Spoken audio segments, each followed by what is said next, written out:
Wait, Indian stocks ಏನಾದ್ರೂ ಇವಾಗ over valued ಆಗಿದ್ಯಾ? ಮೇಜರ್ ಇಂಡೆಕ್ಸ್ ನಿಫ್ಟಿ 50 ಇವಾಗ 22x PE ರೇಷಿಯೋದಲ್ಲಿ ಟ್ರೇಡ್ ಆಗ್ತಾ ಇದೆ.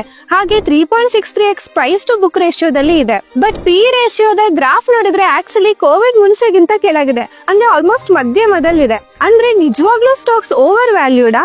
ಇದು ನಿಫ್ಟಿ 50 ಅಂದ್ರೆ ಇಂಡಿಯಾದ ಲಾರ್ಜೆಸ್ಟ್ 50 ಸ್ಟಾಕ್ಸ್ ಗೆ. ಅದೇ ಓವರ್ ಆಲ್ ಮಾರ್ಕೆಟ್ ಕೂಡ ಹೀಗೇನಾ ಅಂತ ನೋಡೋದಾದ್ರೆ ಈ ಇಂಡಿಕೇಟರ್ ಪ್ರಕಾರ ಇಂಡಿಯಾದ market cap to GDP ratio almost 15 years high ಅಲ್ಲಿ ಇದೆ. ಸೊ ಈ ನಿಫ್ಟಿ 50 ಹಿಸ್ಟಾರಿಕಲ್ ಆವರೇಜ್ ವ್ಯಾಲ್ಯೂಯೇಷನ್ ಅಲ್ಲಿ ಇದ್ರೆ overall stock market GDP ಗಿಂತನೂ ಫಾಸ್ಟ್ ಆಗಿ ಗ್ರೋ ಆಗ್ತಾ ಇದೆ.